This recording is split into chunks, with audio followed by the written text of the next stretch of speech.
Occasion ఏదైనా location ఎక్కడైనా తెలుగువారి వేడుక అంటే ఆలివ్ మిఠాయి ఉండాల్సిందే.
మీడియా మిత్రులందరికీ నమస్కారం.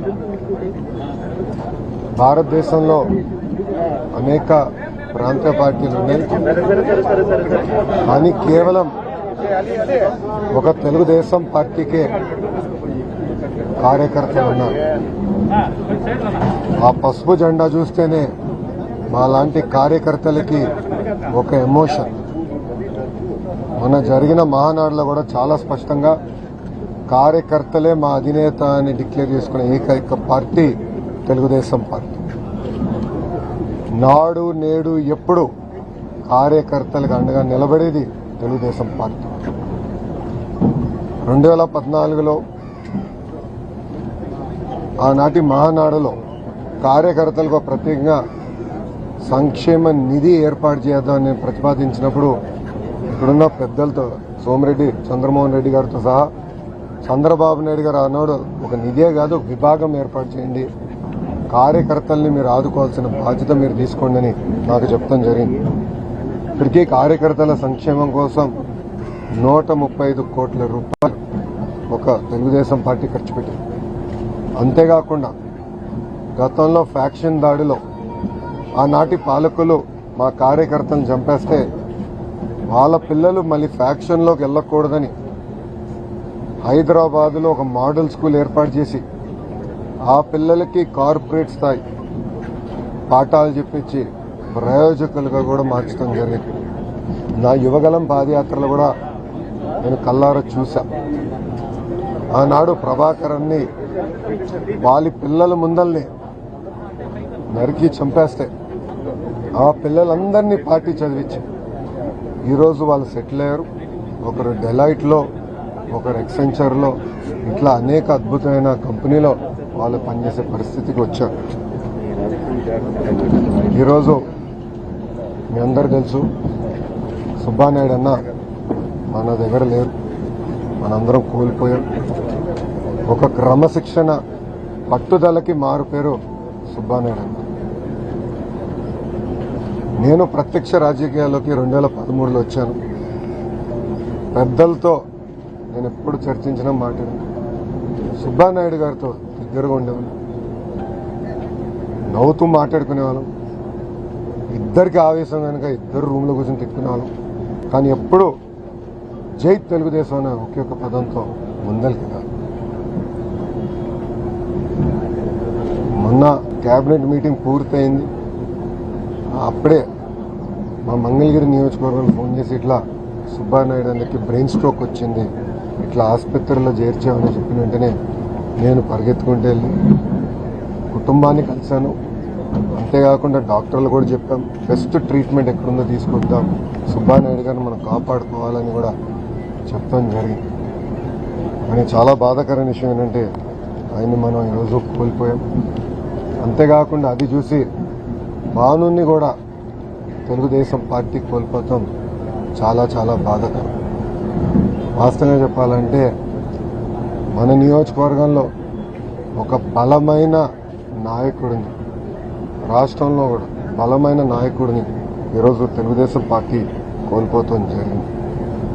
ఒక మండల పార్టీ అధ్యక్షుడిగా, పార్టీ ఉపాధ్యక్షుడిగా, ఏకంగా ఈరోజు ఒక కార్పొరేషన్ చైర్మన్గా సుబ్బానాయుడు గారు పార్టీకి, ప్రజలకి అనేక సేవలు అందించారు. 2019 నుంచి 24 వరకు ఆనాటి పాలకుల పైన పెద్ద ఎత్తున ఆయన యుద్ధం కూడా చేశారు. దాంట్లో నన్ను కూడా భాగస్వామ్యం చేసుకుంటూ జరిగింది. నేను చూశాను ఆనాడు కరుణాకర్ వాళ్ళ ఇల్లు, ఆ భూమి ఒక వైకాపా నాయకుడి ఇంటికి ఎదురుగా ఉంది, దారి చిన్నగా ఉంది, దారి పెద్దగా ఉంటే బాగుంటుందన్న ఆలోచనతో కరుణాకర్ కుటుంబాన్ని వేధించి కరుణాకరే ఆత్మహత్య చేసుకునే పరిస్థితి తీసుకొచ్చారు గత పాలకులు.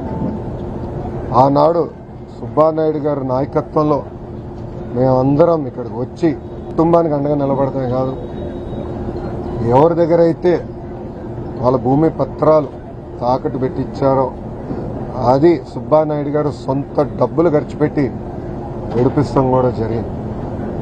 దాని తర్వాత మా జాతీయ అధ్యక్షులు వారు, గౌరవ ముఖ్యమంత్రి చంద్రబాబు నాయుడు గారు నియోజకవర్గానికి ఎప్పుడొచ్చినా ఏ కార్యక్రమం చేసినా పెద్ద ఎత్తున జయప్రదం చేసేదానికి ఒక ఇన్ఛార్జ్గా ఆయన చాలా కష్టపడ్డారు, అద్భుతంగా పనిచేశారు. అంతేకాదు నేను యువగలం పాదయాత్రలో నేను నియోజకవర్గం వచ్చినప్పుడు నాతో 5 రోజులు 3 పూటలు నాతోనే ఉన్నారు, నాతో కలిశారు. నియోజకవర్గ సమస్యల గురించి మేము చర్చించాం, జిల్లా సమస్యల మీద చర్చించాం. అంతేకాకుండా జిల్లాలో నేను ఎక్కడ పాదయాత్ర చేసినా ఎంతో నాతో కలిసి నడిచారు. జిల్లా దాటి వేరే జిల్లాలకు వెళ్ళినప్పుడు కూడా 10 రోజులకు ఒకసారి వచ్చి కలిసి నేను ఎలా ఉన్నాను, పాదయాత్ర ఎలా జరుగుతుందని ప్రత్యక్షంగా ఆయన కూడా చూస్తాం జరిగింది. ఇది మాకు ఒక పరీక్ష, కుటుంబానికి ఒక పరీక్ష. మాకు దేవుడు కూడా శక్తి ఇచ్చాడు జయించేదానికి. కుటుంబానికి అండగా నిలబడతమే కాదు, కుటుంబాన్ని రాజకీయంగా పైకి తీసుకొచ్చే బాధ్యత తెలుగుదేశం పార్టీ తీసుకుంటుంది. ఒక జాతీయ ప్రధాన కార్యదర్శిగా నా బాధ్యతలు నేను నెరవేర్చడం జరుగుతుంది. కొంతమంది కావాలని దుష్ప్రచారం చేస్తాం, కొంతమందిని కించపరిచే విధంగా పోస్టులు పెడతాం.